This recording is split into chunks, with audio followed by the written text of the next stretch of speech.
Give everybody 2 more minutes, and then we'll get started at 9:03. Thanks for joining. You're welcome.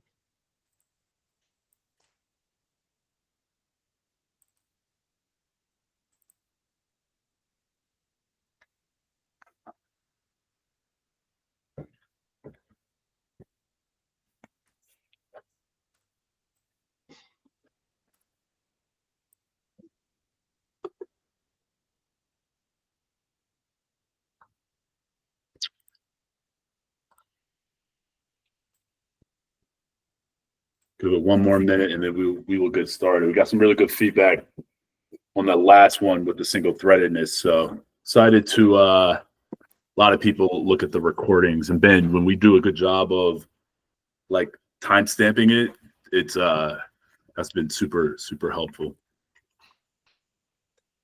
Yeah, Kelvin, my manager did watch the recording because he couldn't join last time, and he really enjoyed the recording. So yeah, keep up the good work.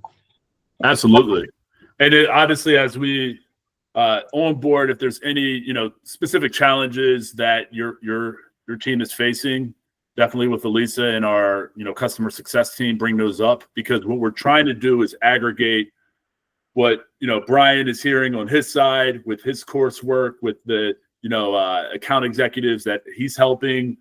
We hear from our users, we hear from our sales leaders, and we're trying to aggregate what we think is going to be the highest impact challenge that's really impacting the entire ecosystem. Yep, makes sense. Absolutely. So we will get started now. Just for those who may or may not know me, I am Kelvin Johnson, CEO, co-founder at Brevity. We have the Brevity team here, our great partner, Brian Burns, Brutal Truth of Sales and Selling, author, amazing podcast, courses, the whole enchilada. And, the purpose of our calls on a monthly basis, we want to make sure that we have our finger on the pulse of what's really causing deals to shrink, stall, or die on the vine. And really excited to get started in a new year. Happy New Year, first and foremost, to everybody. Happy New Year.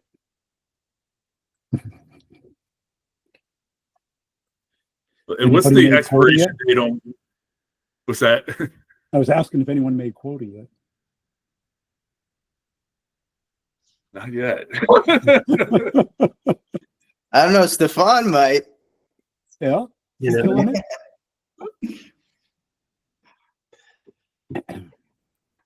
Awesome.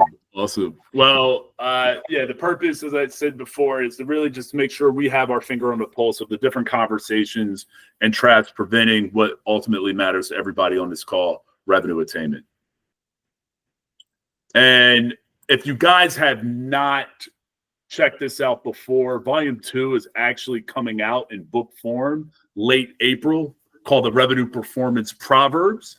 But if you have not received the Revenue Performance Playbook Volume 1, myself, Eric, Brian, Paul, we've just kind of taken a breather. We've kind of taken a step back, really analyzed. We onboarded over 60 plus sales organizations, either leveraging this tool for appointment setting or closing a complex B2B sale. And this Revenue Performance Playbook really just teaches you the best ways to maximize the utility of the system, but making sure the best analogy I typically like to use is I played Division I football, but basketball was actually my real love, but unfortunately did not grow past 6 foot. But it's depending on where you are in your team. If you're already good at your left-hand layup and your right-hand layup, when you're thinking about how do we want to practice using Brevity role play, is it more important to, work on your left-hand layup or right-hand layup, or work on your mid-range jump shot? Because that's where you're going to make the biggest bang for your buck individually and also for your team. So if you guys have not received this Revenue Performance Playbook, it is not me saying this, but a lot of our existing customers and prospects really enjoyed browsing through this. Now, I want to transition over to Ben. to just describe the product versus problem trap. We're going to make this very conversational. So if you guys have any questions on each slide, let us know. And then at the tail end, Ben is going to actually do a demo of him encountering the product versus problem trap as well. So Ben, let's take us away, and we could just make this super conversational. All right. So the product versus problem trap, I think we wanted to really focus on this one because it's one that's hard to detect. Like oftentimes when you get, especially at Brevity, if you have a flow of inbound leads, they're going to want to focus on the demo. So what the definition we put together is someone who insists on focusing solely on the product features rather than opening up about the underlying business problem your solution can address, which it puts you in the commodity trap right off the bat. How is Brevity different than A, B, and C other than price when you get put into the product trap? So that's what it looks like.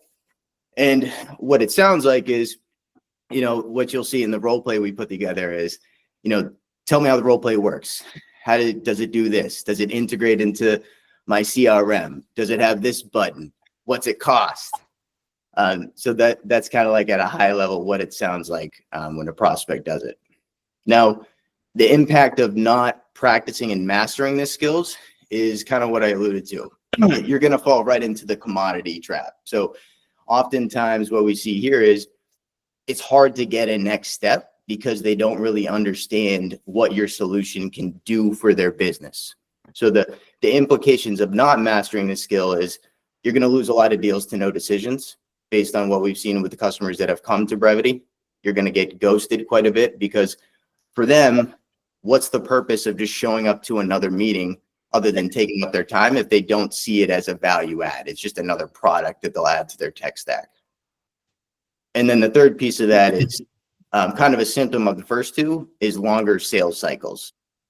So if you're not able to tie your solution to the greater business problem, it's not going to get leadership's attention, and you're going to have really nothing to justify the project internally of any substance within the account you're talking to.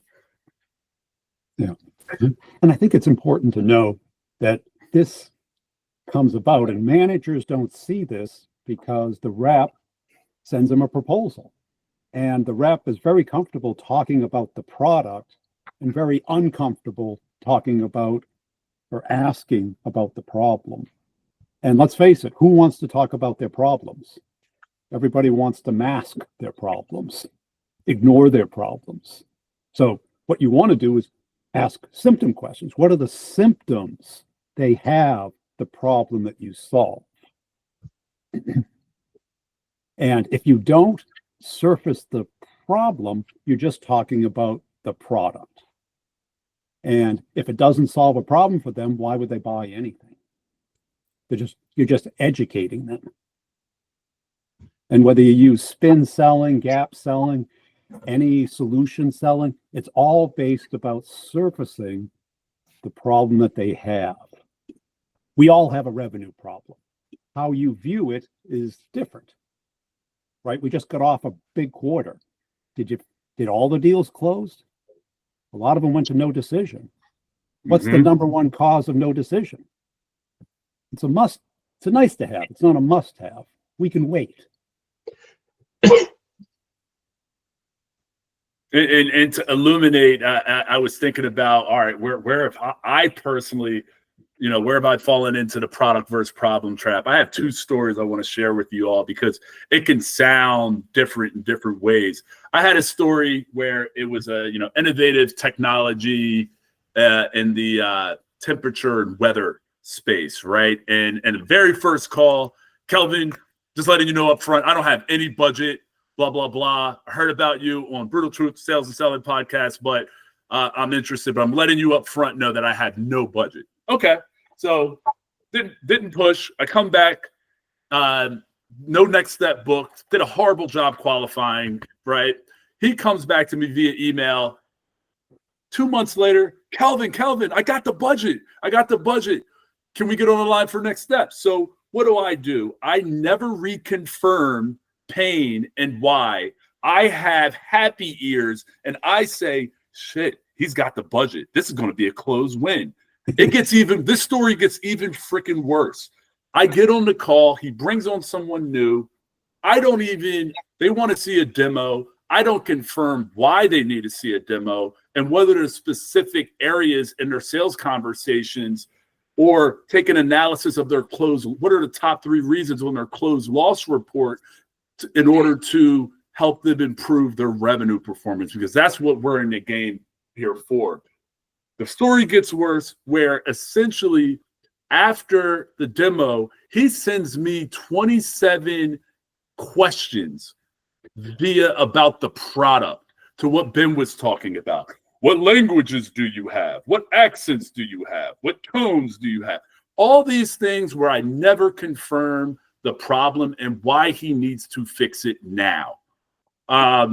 He ended up getting legal involved in the process. So now I'm really thinking this thing is going to close, ultimately resulting in an email that says, Kelvin, this is not a priority right now. We will reach back out once this is a better time. Right. It's not a priority because it doesn't solve anything. It's a toy. It's a nice to have. You got to make what you sell a must have. Now, is there anybody on the call that sells something that doesn't solve a problem? Nope. And when you go to the doctor, right? Do you want to have surgery? No. No. You want a prescription. The doctor asks you about your symptoms. What are you running into? How did you notice this? How long have you had it? What else does it impact? He doesn't run you into the OR. Now, if you don't do this, what happens? Cardiologist friend of mine, the biggest thing he learned was when he knew somebody had to have open heart surgery, he would have the appointment at the hospital. And he said, well, bring your spouse if you have one. Because he knows if he doesn't get them in the OR the next morning, they don't come back alive. Because people will push it off until it's too late. Right. He tells them, I'm not letting you go. It's malpractice.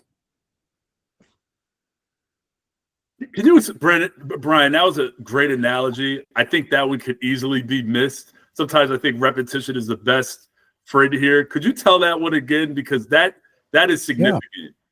Right. Because what he used to do is people would come in the office and, give him a stress test, listen to his heart, take an EKG, a blood test. And he goes, you need open heart surgery. You need bypass. And they smile and nod. And they go, when can we schedule it? I'll have to get back to you. I'm really booked. 95% wouldn't come back.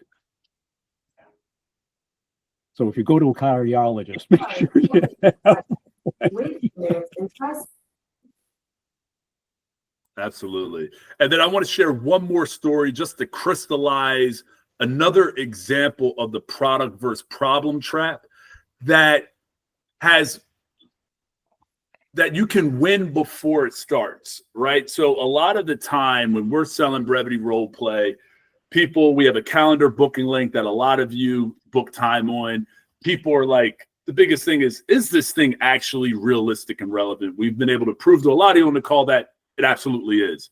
With that being said, another way to fall into the product versus problem trap is when people invite 8 to 7 people to the initial qualification call. And the real risk of this, it's the easiest way to immediately fall into the commodity trap. When you're with a group of peers in that initial first qualification call, people are not necessarily going to be vulnerable. It's hard for people to be vulnerable about their issues and lost revenue attainment, even when it's one-on-one, but especially in front of a group, how open and honest are they going to be in front of their peers, where every organization there's politics. Everybody typically wants, not everybody, but a lot of people want to be viewed as the smartest person in the room. We immediately fall into, Kelvin, I thought this was going to be a demo of your platform. And that's another area where in your control before the meeting, you know, being able to talk to that champion or that person that originally booked, hey, there's going to be a time and place where we can gather the group. But what we found is people aren't necessarily open and honest about some of the revenue performance challenges in a large group. And we're really going to miss the providing a demo that actually is aligned to solving some of your conversational challenges. Could we potentially postpone as we gather more information on what's really going to tick? Because I know every group is going to have different needs. That makes sense. So on that note, we also don't want to just provide you with the problems of the product versus problem trap. We just wanted to make sure you had some specific examples, because it can happen in different ways. And it can happen, let me go back real quick. This can happen at multiple stages within your sales process. One of the most tempting areas is when you get to that third or fourth call, and then they finally bring on, you know, people of stronger influence that can get the deal done. It's even more critical at that inflection point to make sure we're still getting them to admit the problem and the pain and the cost of not doing anything.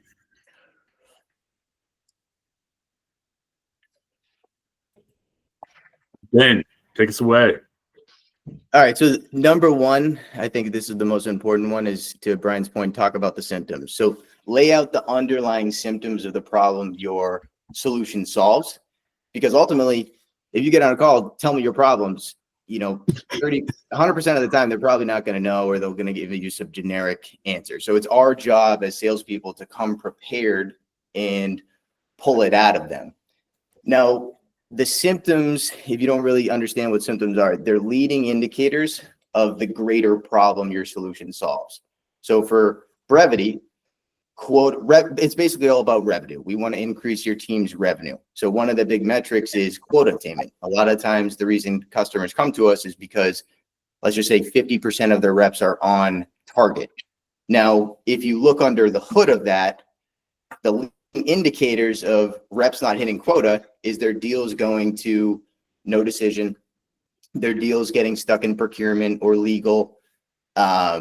This great big forecast, but nothing ever closes. So the idea is to talk about those symptoms as a way to get your prospect talking.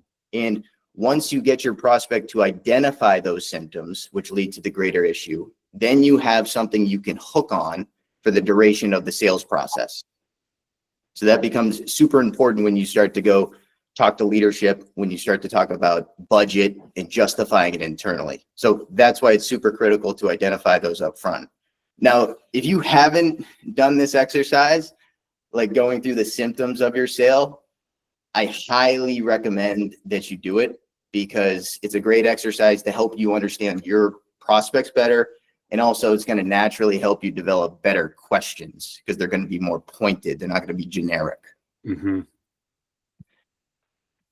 The second piece of this is similar to the first column, but you're doing it with stakeholders. So the idea here is to identify who else is impacted by the problem and who else is impacted if the problem isn't solved. What are the implications of that? So prepare use cases from other customers on what positions, what leadership was impacted. And it gives you ability to naturally pull others in without asking, you know, can I talk to your boss, or, you know, I need to talk to your CEO. But I think another aspect to this is it allows you to solve for multiple problems, and you can even figure out what are some of the key initiatives or priorities at that business that you can tie your solution to.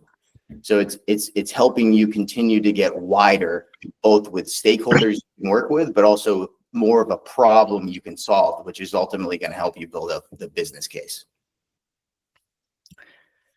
And then the third one is trying to quantify the problem. So number one, the most important piece is to figure out, is there a problem worth solving?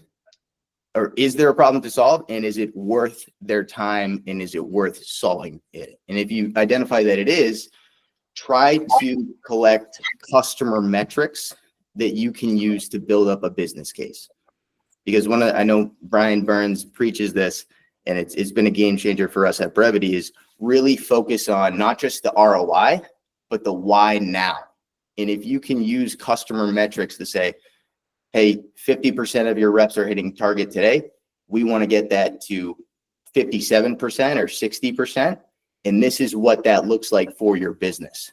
That's going to help you become more, it's going to be more realistic if you can use customer data versus just, hey, we're going to increase $1 million. No one's really going to buy into that. So those are my thoughts. Anything else you guys would add, Brian or Kelvin? Yeah, I think your reps probably know they should do this, but if the customer kind of pushes with product questions, which one are they more comfortable doing? Answering product questions or asking symptom questions? So they tend to fall into that commodity trap, which is it's a thing, it does something, and it costs something. Doesn't solve anything. So why am I buying it? What Brevity does for you, it lets your reps build up that skill and the comfort and expertise before they're in front of the client. So they have the confidence and experience. Instead of just I asked them if they had a problem. I asked them how they're doing it now. And then they moved on to the features and benefits. And then they go with the competition because it's 10% cheaper, but it doesn't solve the problem. And that's probably because that's where the account managers are trained on product sheets and battle cards, and that's how you win the deal. But you're not trained on objection handling, etc. Well, you win the deal when it's warm and it's inbound and it's competitive. Yeah. They've already decided they're going to buy something in your category. True. But if you're cold outbound, Different game. whole different game. Yeah. Yeah, and as I think about those stories of mine that I brought up earlier, like, especially if someone is that eager to see a demo, what I've learned recently in our own office hours is you could still show, and if you're doing demos well, you should be speaking about the problems and specific challenges and having a dialogue, getting them to talk about that, to make the demo, to control the frame of the demo, not on if the LinkedIn URL works or doesn't work, or obviously there's a lot of great bells and whistles that we have at Brevity, and our product and engineering team have done a good job. And those are still important for us to provide that information if people ask it. But if we just think about, in Gong, they have a talk to listen ratio, for example. But my eyes is, what is our problem solution to feature ratio? Just making sure that ratio is more in the frame of, I am purchasing Brevity to help me improve my quota attainment by X% within the first 3 to 6 months. I am helping Brevity with my new hire ramp up that's traditionally 9 months and making that 6 months. So we all have these different value drivers for our business that we need to just make sure we keep it problem, solution, outcome focused over just feature function focused. They need to know why they're buying it, not just what they're buying. Because their boss is going to go, why do we need this? And they're going to say, it's this. Boss is good. That's not what I asked. Why do we need it? I like it. That's not going to get them to approve it. There has to be a huge why. I know we spoke a lot. Any other questions, comments before we put Ben to the gauntlet and see if he can overcome the product versus problem trap? Yeah, come on, ask questions so I don't have to do it. I can delay this as long as possible.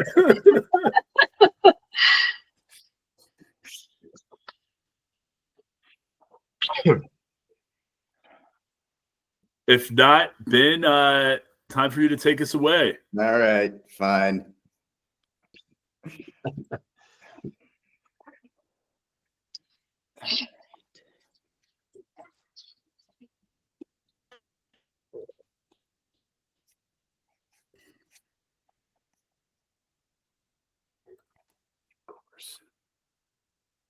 a second here.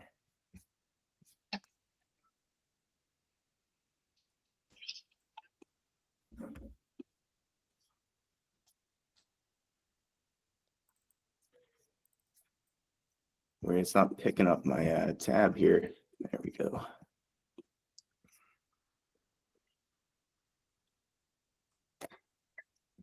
All right, can you guys see my screen? Yeah. All Sure set? can. Yeah. All right. 3, 2, 1. Start speaking. Hey, Matt, have you been? Oh, I've been doing well, thanks for asking. Just keeping busy with the usual hustle of scaling Grammarly business. How about you? How's everything on your end?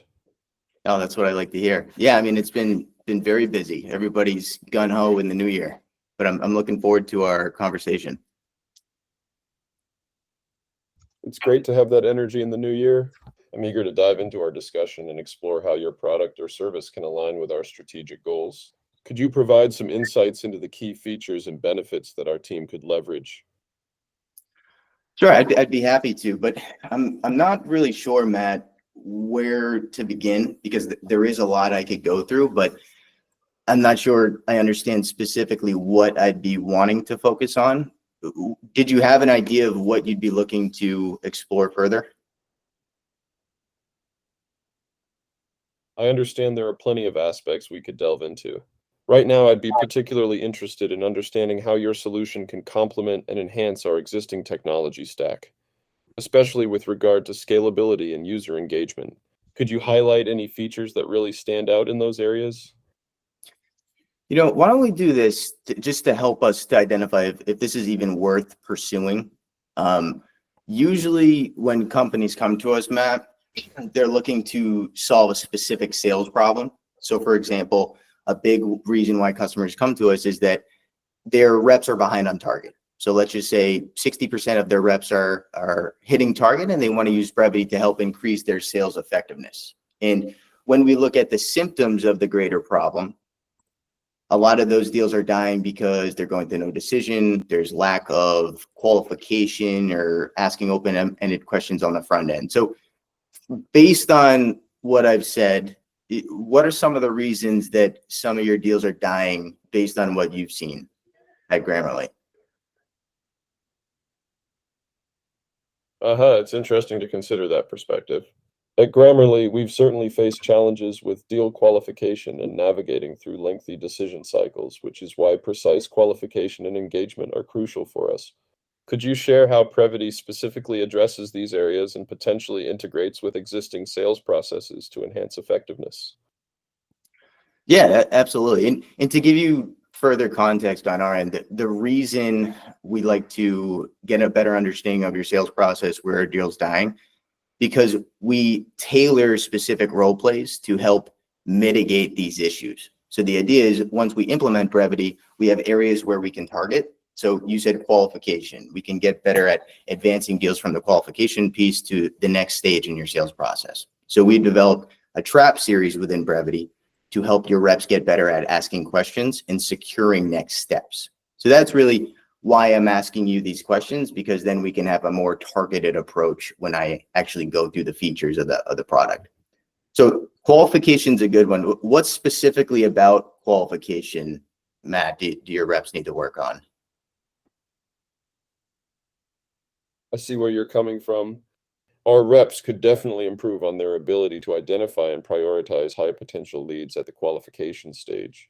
Getting reps to ask the right questions that uncover the true needs and pain points is critical. How does Brevity help tailor these role plays to ensure our reps can enhance their qualification skills effectively? Got it. That's super helpful. In your opinion, are there certain questions that they should be asking that they're not? Like, do you think it's something that the question asking is something that they need to focus on, or is it more of like securing the next steps or multi-threading within the account? When it comes to improving qualification, I think it's essential for our reps to ask insightful questions that delve into the specific challenges and desired outcomes of potential clients. On the flip side, securing the next steps in a clear and concise manner is also vital. Could you share how Brevity might assist in better multi-threading within an account to ensure engagement with key stakeholders? Sure. So what we would do in this scenario, and we can identify some other avenues to create role plays as well, but we would build out a qualification or a Grammarly discovery call, and we would put it for the different types of personas your reps are meeting with. But what we do is customize the milestones. So based on what your reps or what you want your reps to achieve or come out of those discovery calls with and what the next steps will be, that's what we'll set the milestones for. So if one of your reps goes to do one of these role plays and he's not hitting all of those milestones, that's a failed attempt. And that's something that you as a sales leader can help coach your reps on. So it also is going to give you insights into the baseline where your reps need coaching in areas for improvement. So what I'd like to do, Matt, just as a starting point, is put together a custom qualification Grammarly call or role play, and then for you and I to go through it next week to get your feedback and see if this would be something you think that would really help your reps get better at the qualification piece. Does that sound fair? That sounds like a structured approach to coaching and improving our reps' skills. I'd like to see how these customized role plays align with our current strategies. Could you provide more details on how the milestones are determined for these discovery calls? Once we finalize those details, providing feedback on the qualification, Grammarly call role play sounds like a fair next step. Beauty. Yeah, I'd be happy to. And really, it's just based off your sales process. So I can put together basic, generic discovery. What are the pains? What are the symptoms of the pain? Then secure the next step. But what we found to be more effective is if we tailor it to Grammarly's sales process. So that's how we would make the milestones. So what I'll do is I'll set this meeting up for same time next week. And after this call, I'm going to send you a quick email with a couple pieces of information that I need so I can make this role play very specific to your Grammarly sales process. And once you send that back, we'll have it prepared for our call next week. I appreciate the proactive approach, and I'll be on the lookout for your email regarding the information needed for the role play. Looking forward to our call next week to see how this can enhance our sales process. Thanks for your time today. Talk soon.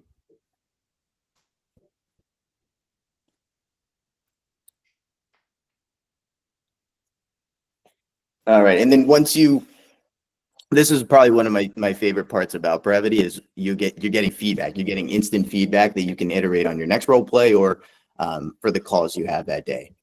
So I didn't get the best score, but then if you hit exit, you hit the milestones for this trap.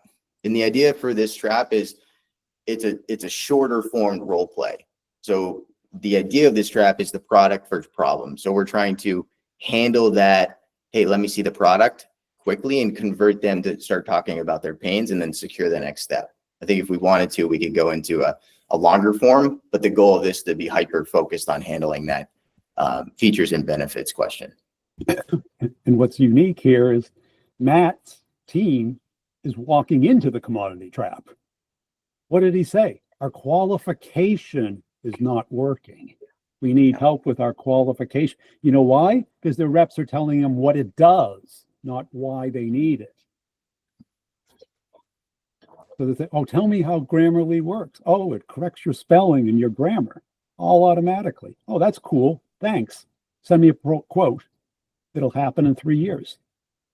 No, what you go, how's that affecting you? How's it affecting your clients? Are they looking bad? Their emails are all misspelled and bad English, and you're losing deals because of that? Any idea how much that's costing? Is it 1 out of 10 deals? Now, would Matt be interested if we told him what Brevity does? No. He's interested because it solves his problem. Yeah, I think another thing too is, Brian, I'm stealing this one from you, but oftentimes no decision, people look at it, oh, it just went to no decision, but you didn't get the deal. So that's basically a no. So you did lose that deal. So that's lost revenue. So I think one of the things we also try to do at Brevity is get these sales leaders to understand that deal stuck in procurement, going to no decision, whatever those other categories are, that's significant amount of lost revenue. And if we can start to convert those lost deals or those no decision deals to closing, that's a pretty significant uplift to your company's deal flow and also, revenue, which is the ultimate goal. And when you're Yes. when you're talking to your reps going through the forecast, ask, why are they buying? What problem does it solve for them? What problem are they experiencing it? Have they verbalized it? Who else cares about this? How much does it cost? If you don't have that, it's a commodity. It's a nice to have. Now, Matt would love a quote. Will he buy? No. Is it bad because it's not a good idea? No, he loves the idea. It's just not a must-have. There's no why now. There's no ROI to it. It's just a nice to have. Now, you all spent money on problem selling, problem and solution selling, right? They've read the books. They know about it. They know they should. They think they do. But how well do they do it? Because that's what drives a sale and a decision and conversations. Otherwise, tell me what it does. Why would they talk to you after they get a quote? After they get a demo? They've got everything they need. They know what it is, they know what it does, and they know what it costs. Thank you. See you later. No, you need a deal.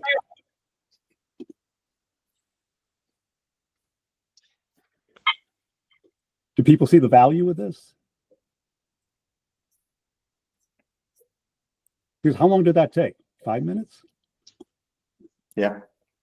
Yeah. It takes a long time to get comfortable. Go ahead, Stefan. Yeah, I think a big thing too is just to be aware of all these traps that we go through, like the multi-threading trap, the negotiation trap, especially this one. Just have it in the back of your head. Maybe if you have a pre-called checklist that you go through, which I know a lot of people do, but if you don't, definitely worth putting that together just so you're getting in the right mindset. You're checking yourself to make sure you're asking all the questions, you're getting the customer engaged. Yeah.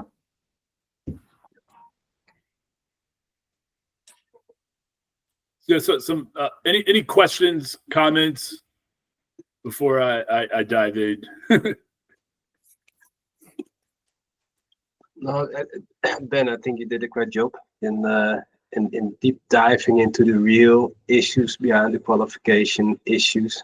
I think you didn't satisfy for the first answer. You did a more deep dive and asked more great questions. So well done. Like it. And which one's a more valuable conversation for you? Is it talking about the problem or talking about the product? To be honest, I never talk about the product because in general, customers don't give a. I don't care. Yeah, they don't care. It's.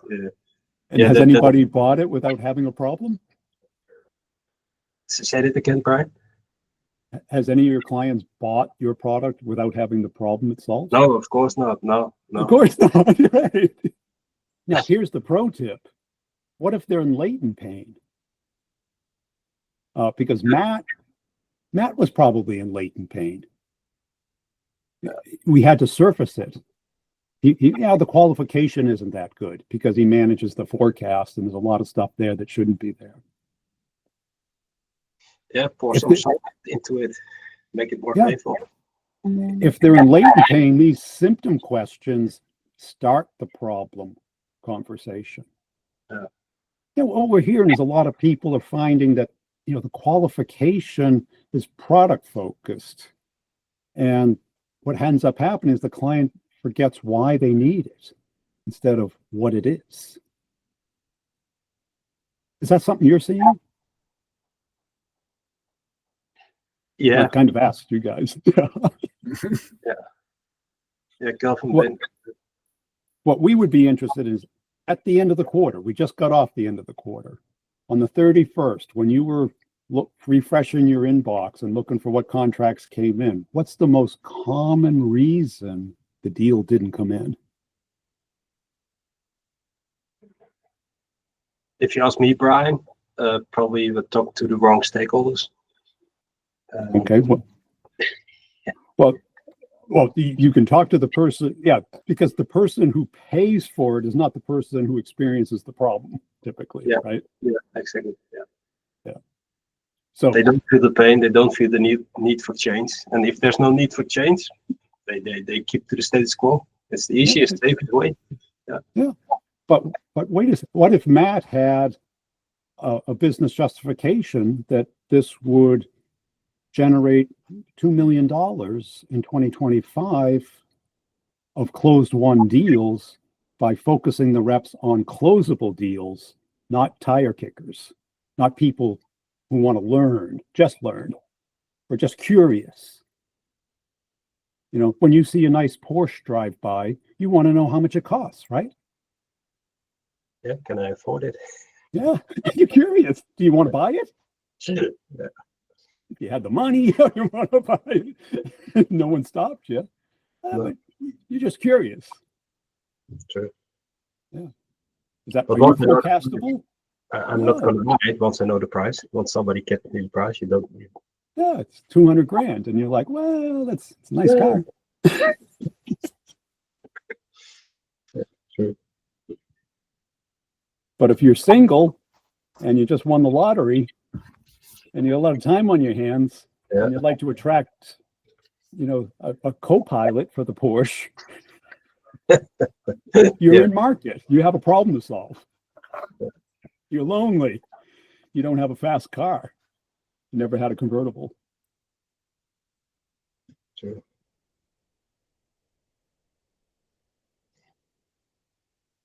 Any other questions, thoughts?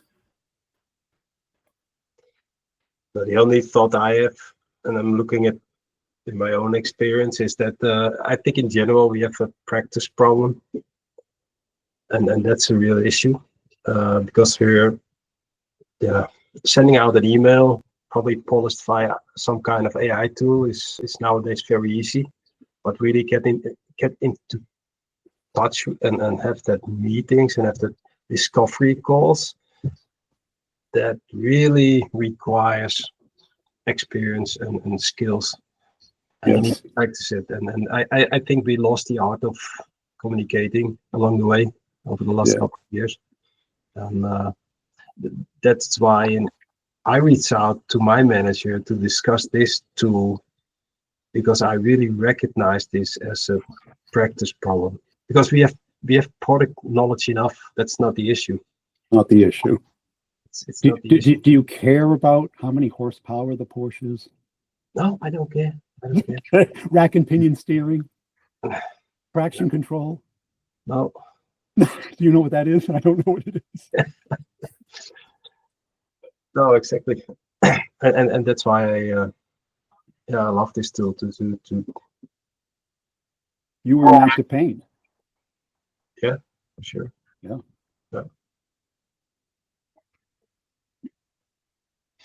You weren't looking at it as a nice to have. You're looking at it as a must have. Yeah, indeed. A must have to increase my skill, because I think as an account manager you constantly need to have that growth and that learning mindset. And the only training that your company will provide is product training. Product training. And right, because we all know we should do this, right? We kind of know. Yeah. But we don't do it. Exactly. We don't do it enough. No, for sure. I think sales hiring managers expect that you have a certain amount of skill. And I find going on calls with peers is they don't.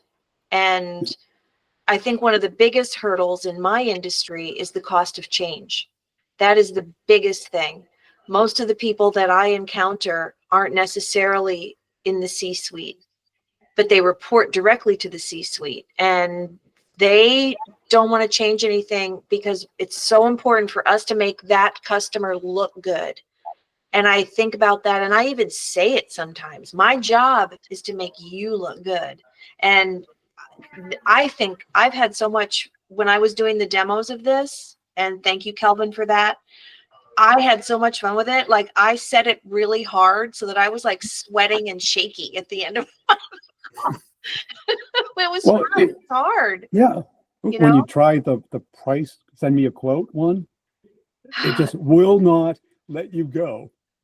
It's like Yeah. 15 times, send me a quote, send me a quote. And you got to Oh. get used to that, to get away from, Yes. to back to, why are we doing this? Who are you? Who do you fit in? What's the issue? What does leadership think about this? To Stefan's problem, the person with the problem isn't communicating it to the people who approve it in a way they understand. Exactly. And asking to go to that next level is very challenging. It's very Well, challenging to do. Right. You're selling against the cost of change. What's the cost of staying the same? Exactly. That's Yeah. a whole lot more. And again, it's very delicate. That's a delicate thing to talk about. So Yes. practicing that and becoming used to hearing someone come back at you like a little pit bull is Yeah, important. that's exactly it. Yeah. Because everyone's got a revenue problem. NVIDIA has a revenue problem. And it all comes down to, why are people going to buy your product? Yeah. They have to have the problem, or you have to get to the problem. You have to show the solution and how it's so much better than sticking with the existing problem.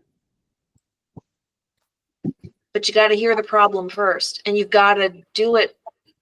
The product presentations, I rarely use them. I send it after the fact, or if they specifically ask for it.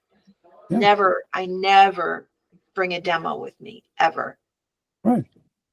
Otherwise, you're talking solely about the product, and they don't know why they're getting it. Rookie Looks mistake. nice, looks beautiful. Yeah. It's the Porsche driving by.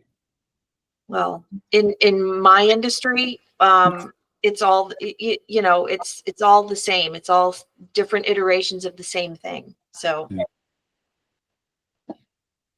Brian, I have a question for you. What if you've done a good job of getting them to admit pain? You've been able to do a great, and the reference point is the technical user, right? But they got to get approval from the economic buyer. You've got the technical win.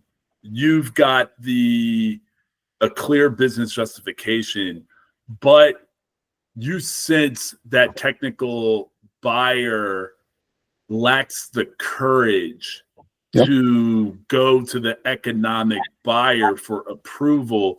What have you seen as some of the best practices, tactics to alleviate their fear and not going over their head, because you know who they need to talk to? Well, the best thing is to send a proposal with a high discount. No, you don't do that. What you ask is, well, what does your boss or manager think of this problem? How do they view it? And most often you'll hear, they don't really know about it. Well, they must know about the implications of it, the consequences, the side effects of it. Oh, yeah. All your CEOs know the side effects of not maximizing revenue. Miss the number, forecast melts the last week of the quarter, deals slip, stall, or shrink.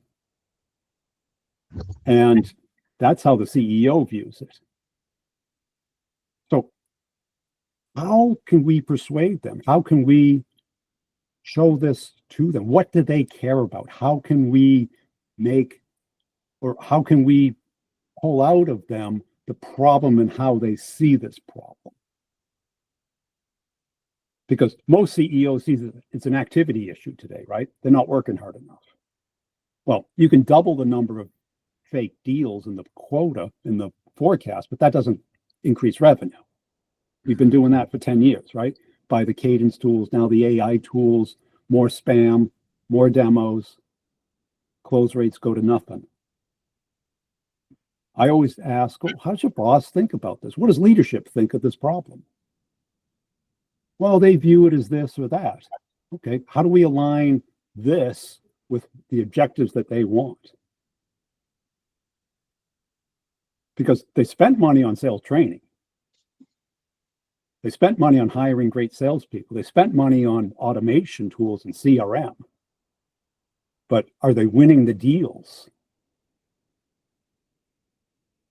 Are they getting into new accounts? Do they know how to convert latent pain to active pain to action? No, they're very good at sending proposals. But that's what you have to do, is kind of pull them in, not send proposals, not do demos, but, ask them to pull their manager in to talk about the issues. Otherwise, you're going to send a nice proposal, and the point of contact, your champion's going to send it to their manager saying, hey, I think this is a good idea. Also known as no decision. Stall deal. Talking to the wrong stakeholders. And then what do? Call above, call the CEO. Hey, we've been talking to Joe down in sales. He thinks this is a great idea. Who?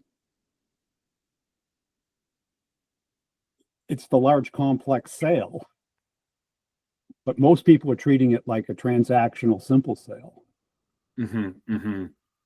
And it's funny you bring that up. I don't think there's been, I can't recall, and I've told you this before, like the business justification, that one-page doc, like has been great, but I felt like where I've experienced what I call false positives is when someone's like, I see why you want to do that business justification, doc, but Kelvin, like, we're going to get this done. And where I've fallen victim is closing the deal, but then the downstream implications, and CS can really speak to this, is if they don't understand the why, what does that case study look like? Because a case study is a really good evidence piece that you've provided tangible ROI, but it's a bad ripple effect downstream to customer success if we're not really solidifying that why and that win up front. But out of false positives, I just was, are you sure you don't need a BJR? Well, that saves me time. I don't have to do that, and I'm sending a quote. Right. Quote doesn't tell a story. Mm-hmm. A business justification explains the story. Why are we doing this? What do we get out of it? What are the alternatives? How soon do we get our money back? What happens if we don't do this? That's what the CEO wants to know when somebody comes and says, hey, we need this. The CEO goes, I don't know what it is. If I needed it, I'm sure I would know about it.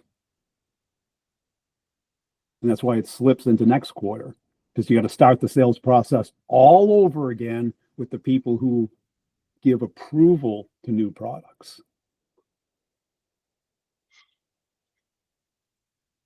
If your champion is still interested. Mm-hmm.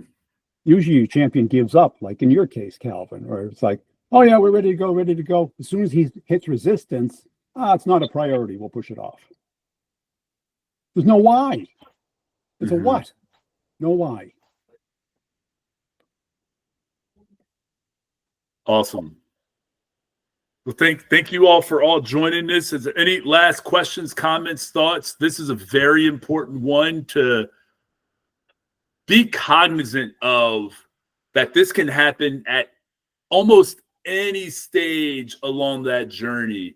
And my favorite analogy to really solidify the traps and the significance and importance, the analogy of this being like a pop quiz. No one liked a pop quiz in class, and it was a really good litmus test to see if you're actually paying attention and studying. My question is, do we really want to put our income on the line by failing these pop quizzes that can happen at different inflection points in our sales process? Do we want to lose our manager? Like, do we want to really lower our bonuses and commissions by these 5 to 7 minute conversation drills that genuinely is causing the top reasons in your closed loss report?